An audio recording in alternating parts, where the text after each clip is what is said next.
temporary coefficient of this dimension.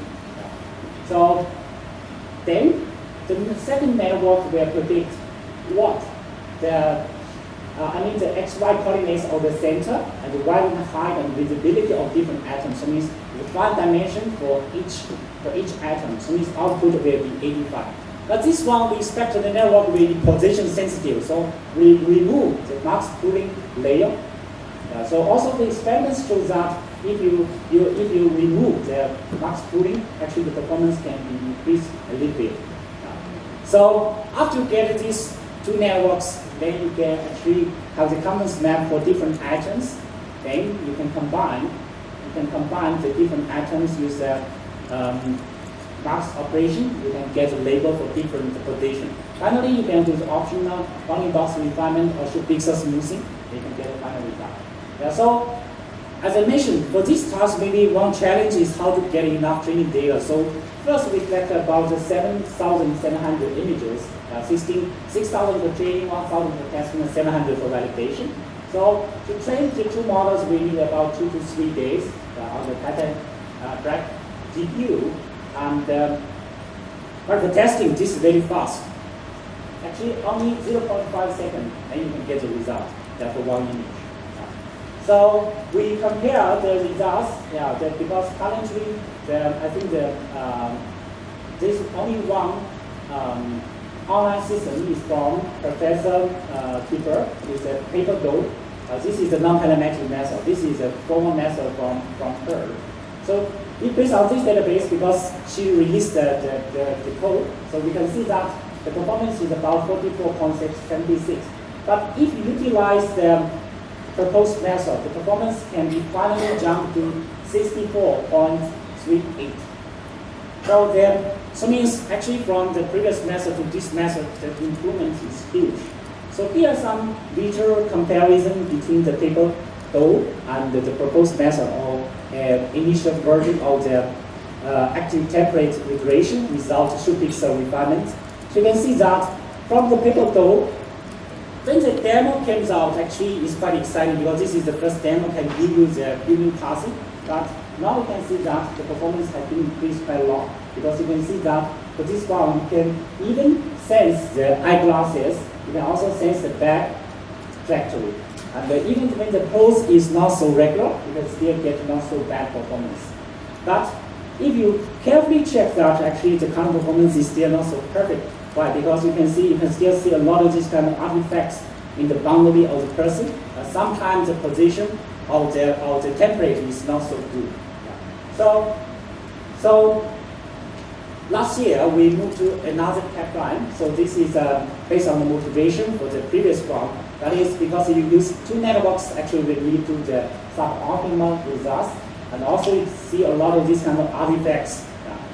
So we expect to have this kind of a real end-to-end pipeline. You give it one image and then I can give you this kind of human segmentation or passing result. So the performance based on this new pipeline, the performance is further increased from 64 to 76. So means it's becoming much closer to the real industry application. So this work is called as human passing with a contextualized CN network. So the idea is that we expect to integrate different types of the context into the fully connected neural network. So including the cross layer, so means I will explain later, so means the information from the early layers can be utilized for later layers. Second, so means for the image, human image, you can use global image to the traditional way. You can get actually this kind of the labels for the whole image for different atoms. And this is the second type. The third type of the context is a local Shuicheng context. Obviously, if the Shuicheng is not so bad, then within the same Shuicheng, the label should be the same. And the similar Shuicheng and the neighboring to each other, the label should be the same, should be similar to each other. So based on this, so we have the pipeline like this. So when you have image, you can do the convolution downsampling, convolution max pooling, for a small size, but it's not stopped. We will do the up size. So means we will increase the size again and again and again to the original size. That means if the original size is 150 by 100, the output will be again 150 to 100. But difference is that input is the image, but output will be the confidence for different atoms for different position. Yeah. So the cross-layer context is that, for example, when you upsize to the 75 by 50. So this is a high-level semantic information, but actually in the earlier stage, you also have the layer is 75 by 50. So this is more like low-level features. So we combine this feature with the high-level features together, and then do the convolution. Now you can have different ways for they combine, but depends on different application. I think the way to combine will be different. And also for the last layer, so of course you cannot use original image, so we just do the 5 by 5 convolution, and then also combine with the upsize image, and then you do this kind of 1 by 1 convolution to output the confidence for different label for different pixels. So this is a cross-layer context. For this task, it shows that this is very important. Can increase the performance by more than, I forgot the details, maybe 5 to 7 points. The second one is the global image level context. So it means for the smallest size, actually we can further have this kind of fully connected layer, and then we can output the confidence for the whole image for different atoms. So this is the global image context. And then for the global image context, we put as context for different layers, and also we put as context for the last layer, after you get the confidence for different pixels. So I will explain later why this is important. And the third one is the local shoe pixel context. So basically, we are doing the within shoe pixel smoothing, so means within the same shoe pixel, the confidence should be the same. And also, we do the cross shoe pixel neighbor voting, so means it's similar to each other and neighbor to each other, then you can do the voting from the neighborhood. Yeah. But we implement this shoe pixel context actually also within the convolutional neural network framework. So it means you do not need extra process. This is already in the whole process. And finally, you can actually do this kind of, then you can get this kind of fixed-wise, this kind of prediction for different pixels for different atoms. Then you can get the final result. Yeah. Okay, so let me explain why the global image context is very important. For example, for this one, mostly this dress and the skirt are ambiguous. So means you cannot differentiate very well. If you just use the whole network without global context, you can see sometimes the skirt will be predicted as dress. But if you have the global image, actually the information, actually you can collect the dress to the skirt, and then you can predict the right result. And the local triple pixel actually can give you the information that, for example, if you can segment the hat as a triple pixel, then because of the within pixel context actually or smoothing, then you can get better result with the hat. Yeah. So as I mentioned, so based on this pipeline, then the performance will increase from the active template duration from the 64 to 76. And you can see for different components actually will compute to some extent. So if you do not have this kind of cross layer, the performance will drop from 72 to 65. So if you have this kind of global image context can increase from 72 to 75. If you use the super pixel smoothing, can increase from 75 to 76.95. Of course, if you have more data, you may notice that performance can be increased even further. So we later labeled another 10,000 given pictures. So the performance has been increased from the 76 to 80. Which means more data, the performance can be further improved. Now these are the results. You can see the difference. This, for example, this is a paper dough, and this is active template duration, and this is is a new pipeline. So you can see the results are cleaner and more accurate and fine-grained. So means sometimes for very small components, actually the active template integration, the performance is not so good. But for this contextualized convolutional neural network, performance is quite good. Yeah. So these are some other results by comparison, results, the global label, context, and these. Yeah. So you can see that if we use global context, and then the image will, so for the address will not be separated into two parts. There will be only one part, and some mislabeled actually item will be correctly labeled. So we already released the whole system online as a demo.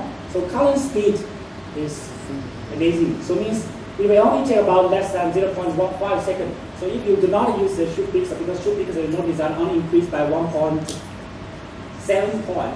So if you do not have the Shuicheng part, actually the speed can be about maybe 20 frames per second. So means if you have some verification, this is already can be saved in real time. So if you, for example, do this kind of water fitting, right? So you can really run in real time before the camera and give you precise this kind of passing result.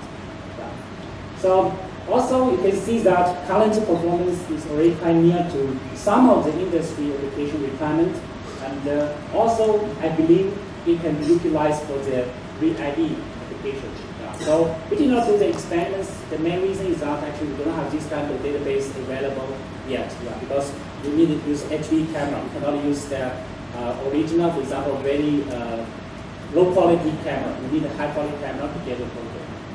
But it is obvious that you can even get better performance if you can pass the body well, and the better feature can be extracted. So finally, I would like to give some random thoughts on deep learning for biometrics. So first, you can see that deep learning has been utilized for many applications and the performance is quite good.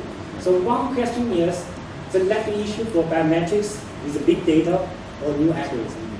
Yeah, because every time you publish a paper, you will notice that if you want to increase by 10%, the data is maybe the only factor you can consider. So mostly if you use averages, you can only increase by about maybe 2 or 3 points. This is one point. Second point is industry is doing much better than academia. You can see the performance from Google, from Baidu. Baidu is claiming, I'm the first for this competition, I'm first for this competition. But they have a huge number of GPUs, right? And they have huge groups to annotate data. So the question is, what should we academia focus on? Should we still focus on the less important research with a small data set, or should we collaborate with research? Yeah. So, but anyway, I feel this is not so bad because of deep learning, we have more jobs, we have more funding. So this is a good thing. But the first two, I think the academia researchers, especially for young researchers, we truly need to think about this. Thank you very much.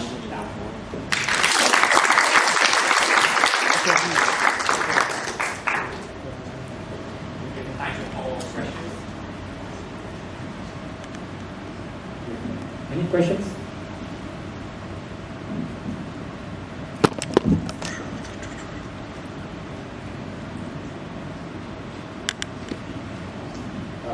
Thank you. I've become quite interested in deep learning because, as you say, it's winning all these benchmarks and so on. And so at the ISMA meeting, Ramesh Shalaka's question was, does winning a benchmark mean the system actually works? So, okay, let's say benchmarks have been won by deep learning, but have you seen some good examples of this working on completely unseen data and new data, not data that's already been heavily examined? So data-driven systems do tend, you can get wonderful performance for seen data and even test data because you can train on your test set by running huge number of compute runs. But do you know of any real-world applications on live data feeds where you get the performance that's indicated by the data set performance? So maybe for reapplication, so maybe the performance will be not as good as what we claim on the benchmark database. Yeah. So my feelings are, for example, for face recognition, right? So also we claim we have very good performance on the database wide, or maybe another database. But when you apply for the real scenario, for example, currently in China, a very hot area of direction is on this kind of online business verification based on the face. So I heard that there's some companies throughout the system to do this kind of, for example, testing. But actually the performance is not so good. But my feeling or my opinion is that also for this kind of, for example, when you have good performance based on the public collected data, performance is good. But if you really want to improve the performance for the real application, you can still collect a lot of this kind of data from the real business scenario. Now, for example, in China, the Alibaba, right? So they have this kind of, for example, ID photo.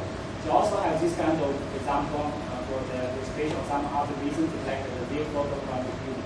So if you can accumulate the data, for example, to a reasonable scale, for example, for me, I say maybe it's like a 10 million scale of this kind of pairs, I feel the performance can still be very good. So means, so actually, I'm very, actually I'm the person believe that the deep learning can solve most, or at least a lot of this kind of application from industry. The lack of issue is that how can you get reasonable this kind of data from the real scenario. So if you can get, I think the most. The fear here in this meeting, of course, is we might as well all go home. Just say, here's your deep learning toolbox in MATLAB, put your problem in there and go away. So, you know, and that's what the neural net community told us many, many years ago, and it turned out to be completely wrong. But that's what I'm wondering, is deep learning neural nets version 2, and everyone gets really excited for 5 years and they all give up. So I'm still, jury's still out for me. Yeah, unless, at least my personal feeling is that unless in the next maybe 2 years or 3 years or 5 years, you can have something else to, for example, which shows even better performance, or in theory actually will be better than this kind of current deep learning, this kind of different types of deep learning framework, right? So if you do not have this kind of, for example, new algorithm came out, at least currently, no matter for most of these kind of applications, we notice that the deep learning is still much better than this kind of traditional algorithm. Right? So you cannot ignore this fact. So I feel maybe in the next at least 5 years, is still the spring of the deep learning. Yeah. But I noticed that this year there is a new trend. That previously we always argue that this kind of shallow model is not as good as deep learning. Right? But this year, especially for the CPR, you see many works try to implement the shallow models in a way as deep learning. So means it's like you still have the convolution layers, but actually you can integrate the, for example, CRF or some other model actually implement as a convolutional or some non-convolutional. So means like layer-wise implementation. Then this shallow model and deep model can be combined together, and then integrate the advantage of a lot of this kind of shallow model and the deep network structure together, and we can see the performance boost for many applications. For example, for this kind of stuff, for human parsing, for example, is for image parsing, for general image parsing. So maybe, so actually, just a few days ago, I was in a panel with some researchers. I said maybe one trend is that in the next maybe 1 year, you can see a trend that a lot of this kind of traditional algorithms will be integrated with this kind of deep networks together to combine the advantage from two, channels of solutions. Any other questions you have? So I have one question. How do you decide when to use, for example, the global averaging or the max pooling? To do what? The global averaging or the max pooling way? These are actually at different positions for the networking network. Yeah. So for the max pooling, the main purpose is to achieve the local imbalance and then reduce the feature map. So this is more for the early stages. But for the global average, is for the last layers, means you get the confidence for different labels at a different position. You need to get, for example, confidence as a final confidence for different labels. Yeah. So we tried the average, we tried the max, and we didn't consider the M estimator, a median. But finally, we noticed that for most applications, the average shows to be more robust. Yeah. So finally, we use this kind of average. Oh, let's thanks for again.